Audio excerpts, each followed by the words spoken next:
I was paid a healthy bounty for Ringo and Curly Bill, and realized there was real money to be made. That's why I went after Henry Plummer.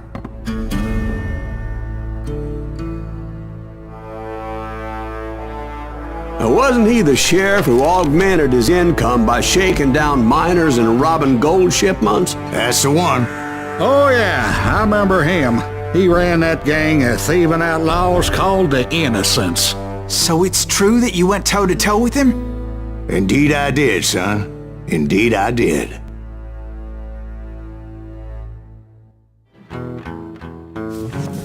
I knew I needed resources if I was going to track down Roscoe Bob Bryant, and hunting Plummer looked like a good way to get rich quick.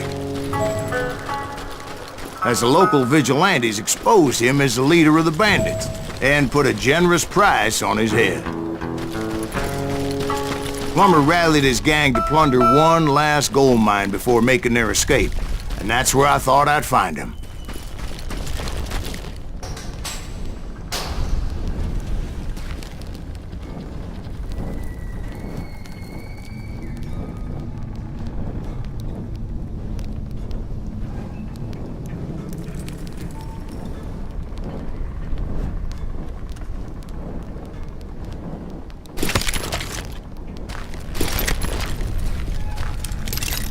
It makes me nervous standing so close to all these goddamn barrels of gunpowder. Why would you be nervous? No one has the cojones to come after us. As long as you don't light up a cigar, we're fine. Besides As my late father pointed out to me more than once, God made men, but Samuel Colt made them equal.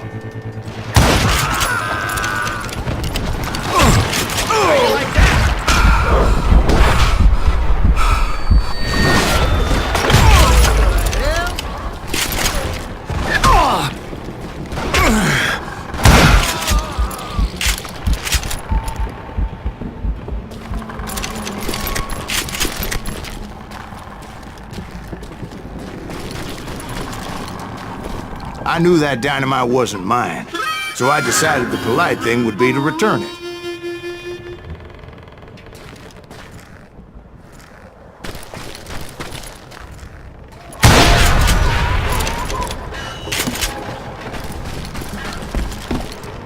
It was the biggest gold rush since Sutter's Mill in '48. Unfortunately, prospectors weren't the only ones drawn to those riches.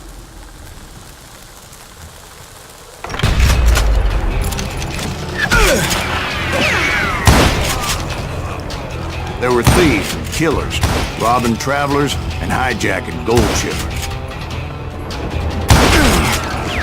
Like those that ran with Plummer. Some were just regular folks I knew from town, drawn by greed and easy pickings. Charlie Crow, the blacksmith. James, who worked in the stable. Sam and Jeremiah Barber, the butcher's son. Ordinary citizens who lived a double life. Stealing and thieving and murdering their neighbors.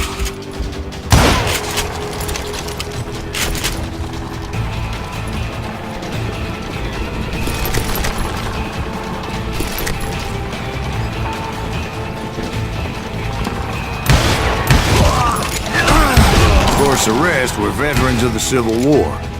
Stone-cold killers trained on the bloody fields of Shiloh and Antietam. Plummer had a lot of men on his payroll. A hell of a lot. That son of a bitch pretended to protect the public with one hand while stealing them blind with the other. He set up a defensive perimeter which I had no idea how to breach. Dangerous, desperate individual. I was outnumbered and in way over my head, but I was too damn stubborn and stupid to realize it. They must have thought I was tough, or had some kind of death wish, seeing as there were barrels of gunpowder everywhere. One stray bullet, one stray spark, and I'd be blown to hell and gone. Did I have any second thoughts about what I was doing? No. I thought I was some kind of hero. I finally made it past and headed on to meet my destiny. But first, I had something I needed to figure out.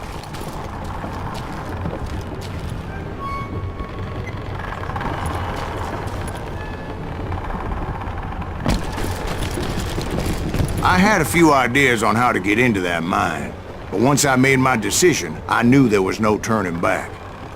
So my first thought was to enter the nearest mine portal. I saw an entrance. Made sense.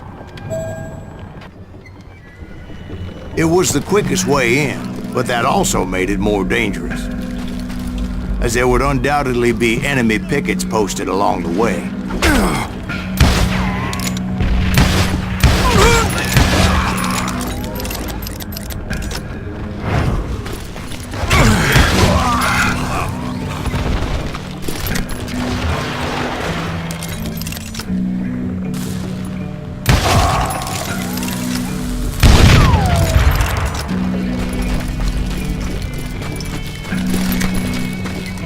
Besides, once you enter a mine like that, it's easy to get all turned around. And that confusing maze of corridors wouldn't even be the worst of it. Some of those shafts could be as deep as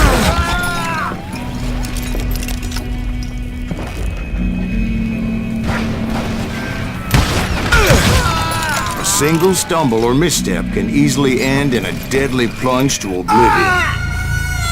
This is why I do not like heights.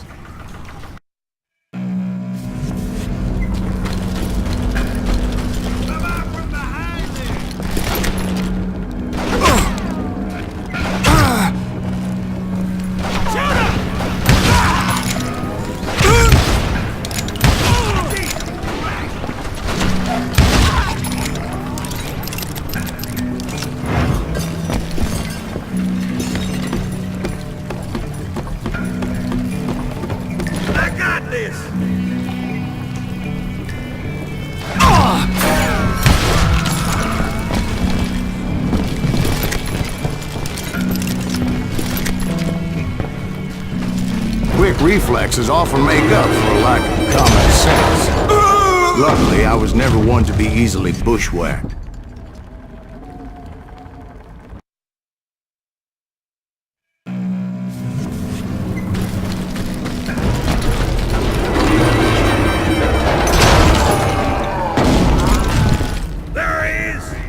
I would just need to be careful not to blow myself to Kingdom Come.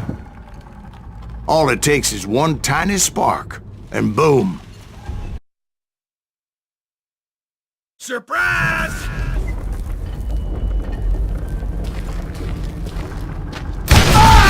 As a boy, I always loved the 4th of July.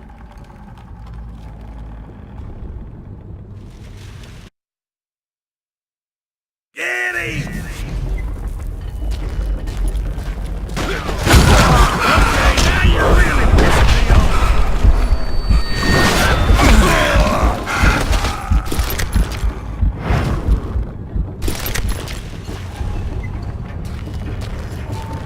One wrong bullet could have turned that mine into a dad-blasted tube.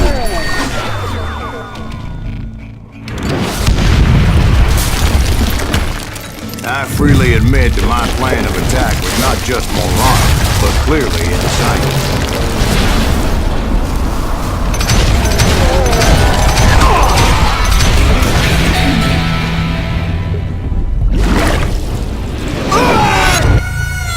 It's a good thing that I abandoned that ridiculous plan before I even tried it.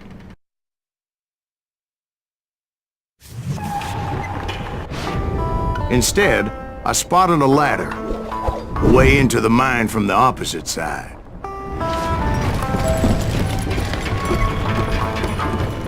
It was a long way around, but that approach seemed more sensible at the time. Of course, being I had a problem with heights, that scaffolding scared the bejesus out of me. Climbing down that ladder required some caution, because even though I had a younger man's reflexes, an old man can dodge a damn bullet while climbing down a rickety ladder. I needed to make a leap of faith. Which ain't easy when you're suspended between heaven and hell.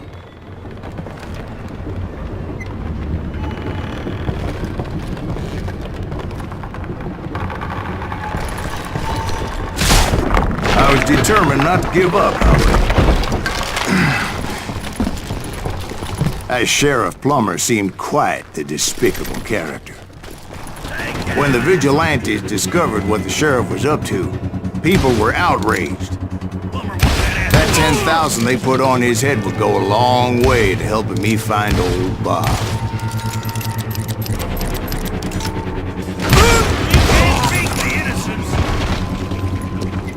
And I had made it my mission to settle that score come hell or high water.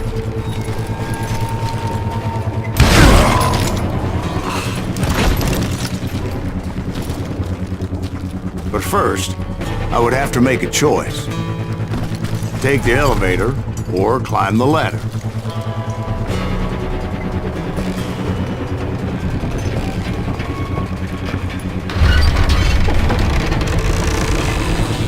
I picked the more convenient and more dangerous route.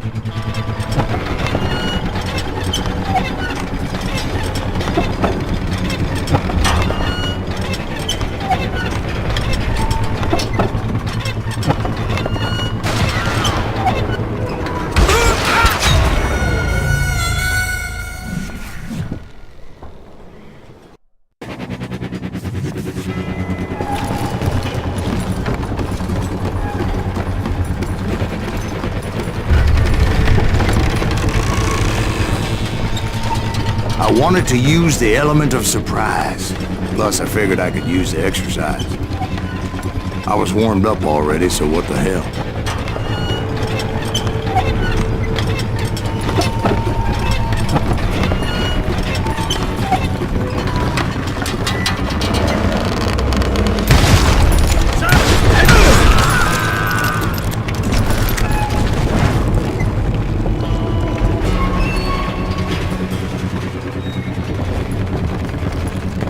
Plummer was a mad dog killer, and the people of Nevada City deserved it. Nevada City? Well, I thought Plummer met his maker in Bannock, Montana. Right, well, he was the sheriff of both places at one time or another, but that's neither here nor there. The point was, taking him down would save a lot of lives, including my own.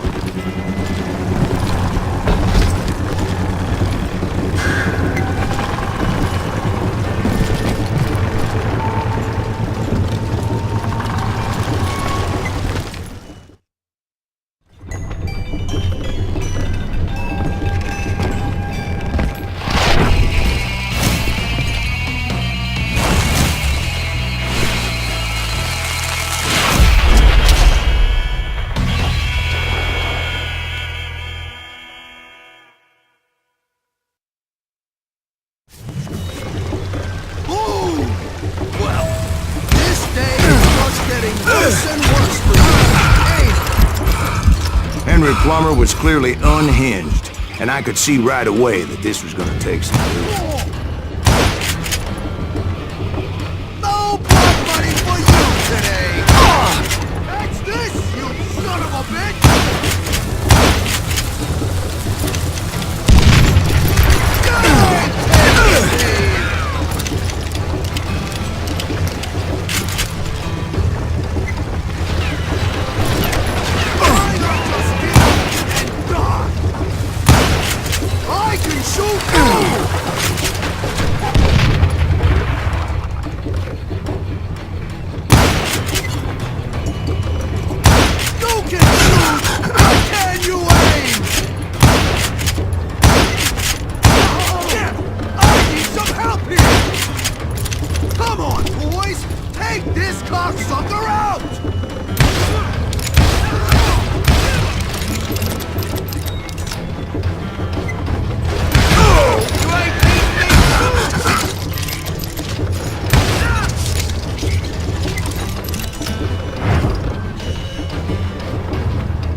So that's how Henry Plummer died.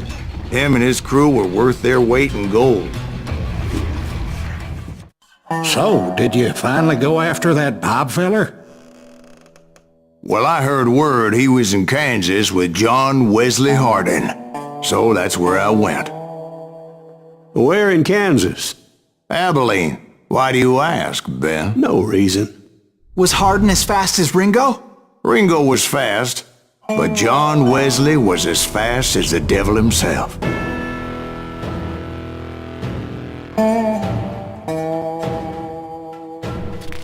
Hell, he killed his first man at 15.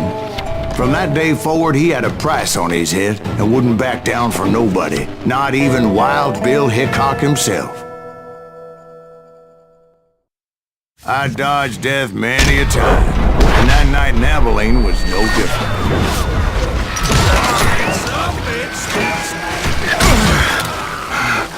I was there with the intention of finding that bastard Bob and collecting the bounty on John Wesley.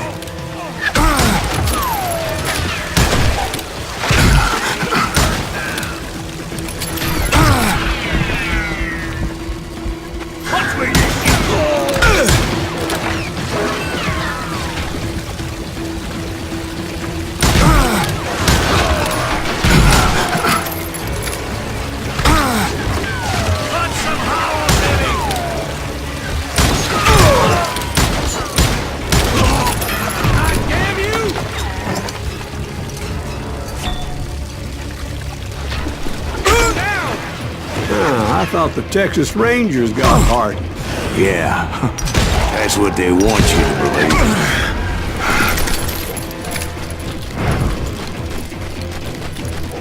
It was cold in a witch's tit and a brass bra that night as I fought my way past his loyal compadres. The very same saloon we're sitting in today. Look around and imagine this place painted in blood. Hardin was waiting for me.